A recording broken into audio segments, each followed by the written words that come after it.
Magandang araw sa inyong lahat mga kamatyas. Dito naman tayo sa Losers Bracket. Siyempre, sinusundan pa rin natin ang posibleng pangalawang buhay ni Wesley dito sa Losers Bracket. Ang kaharap pa niya, hindi rin biro, ang palaging nagcha-champion na si Fabiano Caruana.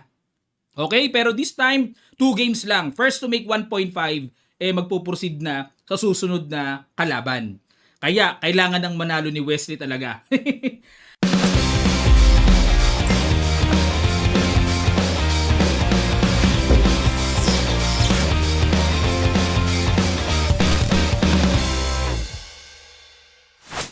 Ang ginawa ni Wesley, nag-D4, Knight F6 si Pabi, C4, E6, Knight F3, D5, approaching, nako katalan na po. Bishop B4 check, Bishop D2, at nag-A5, ayun, katalan, ano? Queen C2, nag-castle, at nag-Bishop G2, Bishop E7, umatras lang, medyo kakaiba. Mekos-mekos din po ang application dito ni Papi. Nag-C6, Rook D1, ayan, preparasyon na magkabukasan man ng sentro, yan po ang ibig sabihin yan. Knight BD7, Bishop F4, B6, Knight E5, kinapture, D takes E5, Knight D7, at kumapture uli sa D5, C takes D5, at E4. So wala pong bago dito, natural lang lahat. At nag-D4.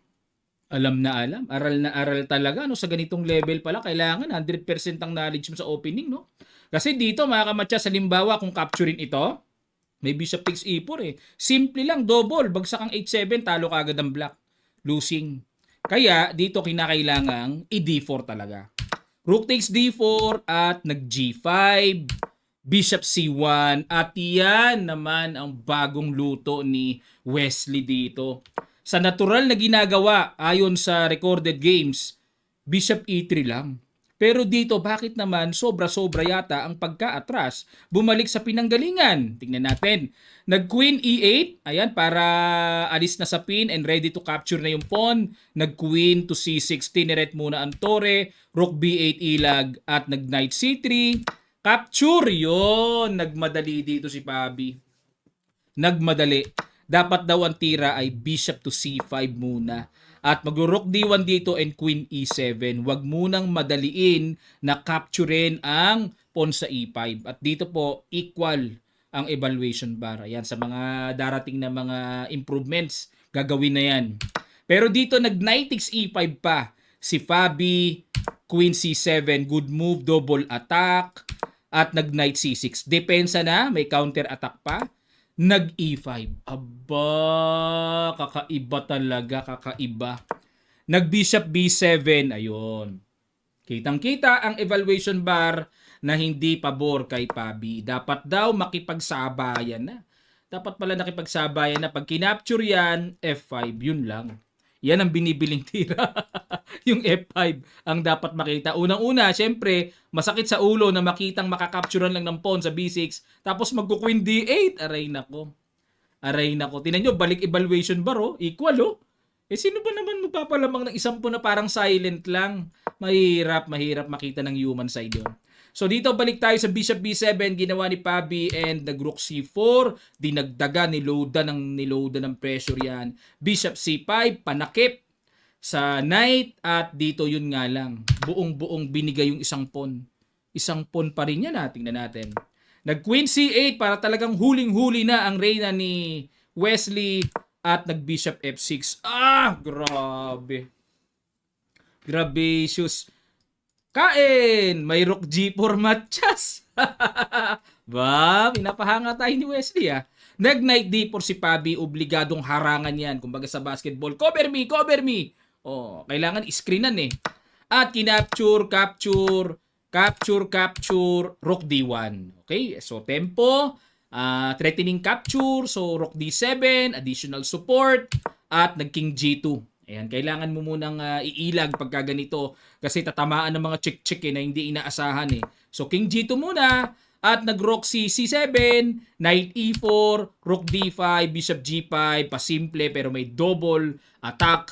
Nag-King G7, Knight F6, King G6. Aba. Ay, oo nga, no, grabe. Kasi naisip ko, bakit hindi kinapture to? May ganun nga pala. wala na rin pala talaga. Kasi pag mag-rook D8, para hindi maka-knight E8, may knight H5 check naman, kuha naman ng tore. Genius, kaya pala nag-king G6 na lang. At pagtira ng bishop E3, hindi pa kinapture, oh. O, grabing pahinog, ah. O, gumanon muna, sa bagay kasi pag kinapture kasi naka-threat pa tore. Bitin pa yung bishop. Kaya pag bishop E3, bitin ng tore, nakabitin ng knight, san ka pa? Resign na. Kaya nag-resign dito si Pabi. Game number 1 na unahan ni Wesley pero hindi nagtatapos. Baka naman maka 1-1 si Pabi. O, tingnan natin ang game number 2. White si Pabi, must win situation. Nag C4 English opening. E5 si Wesley, D3. Aba, ito na naman. Parang nakita ko tong ginawa na naman ni Pabi, ah. H4. O, mekus-mekus variation. Kakaiba. H5.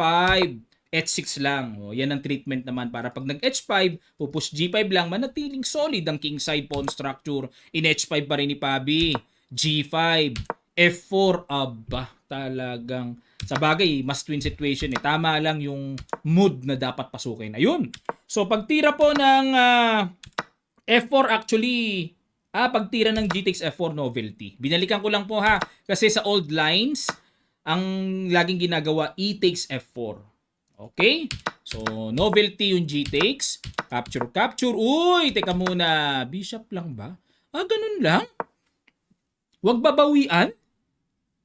Ano? Na naman tayo sa ano eh. Pag kinapture kasi queen takes, may pang ilang na mga check-check na pasok-pasok. Kaya pala pwedeng pahinugin lang yun. Ano? Balik tayo mga kamatsas. Kinapture kagad ni Wesley. Nag-E4. Bad move din. Dapat daw ang tira ay bishop E3. Naku po naman yan, tira na yan. Siyempre, kung ako rin ang puti dito, gustong-gusto ko itulak yan. Maka knight GE to develop. Pero, sige, balik tayo. Knight BC6, bishop E3, F5, queen D2, F4, bishop F2, and knight D4. Castle, queen side, bishop G4. Aba, maigi palang nadadala si Wesley sa loser's bracket. Tumatapang ang tira. Rook F1, queen D7, bishop H3, capture, capture, knight E6, at nag-rook H2, rook D8. Yun nga lang, syempre, kahit pa paano, tabla lang kailangan ni Wesley, kaya mahirap eh. Knight D5, capture, capture, at nag C6. Ang ganda. Dito lumamang na si Wesley. Kasi kitang-kita naman na under pressure yung D5, under pressure yung D3, nag-rook G2 na lang. Wala na, nawindang na si Pabi. No? Dapat daw knight F3. Okay, pag halimbawa, mag-knight takes F3, then rook takes F3.